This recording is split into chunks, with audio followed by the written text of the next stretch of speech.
Welcome back, dear friends, to this course on carbon footprint calculator.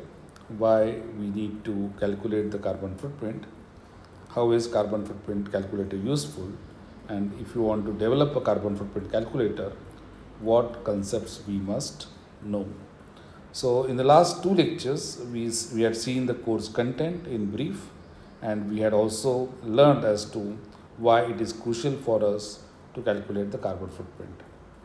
For whom is the carbon footprint calculated? The carbon footprint is calculated either for individuals or for family, or it could also be calculated for organizations, or it could also be calculated for a larger administrative unit like nation. Okay, so one can calculate what is the carbon footprint of some person X or for his or her family.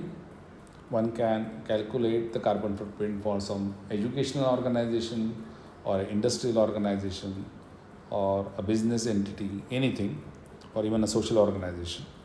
And it could be calculated for nations like United States of America, India, Africa, so on. Okay, so these calculations could be done at different levels. Mostly, the carbon footprint calculators which are available online, they calculate the carbon footprint of individuals. Okay, because as an individual, I would be interested in knowing how much damage I cause to the environment and what could be done to reduce that damage.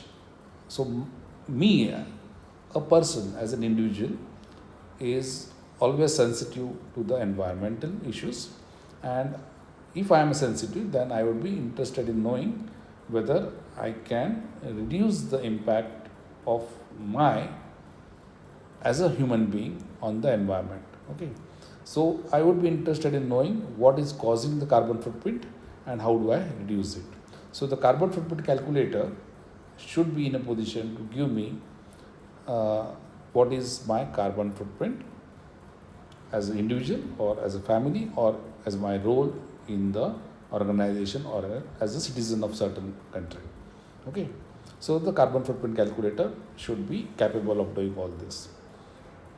How is the carbon footprint expressed? So the calculator which would calculate the carbon footprint would express the carbon footprint in terms of carbon dioxide equivalent. Okay, because we know that all other greenhouse gases, they also cause the climate change, but we can express the uh, global warming potential of other gases in terms of carbon dioxide. So herein comes the term called as carbon dioxide equivalent.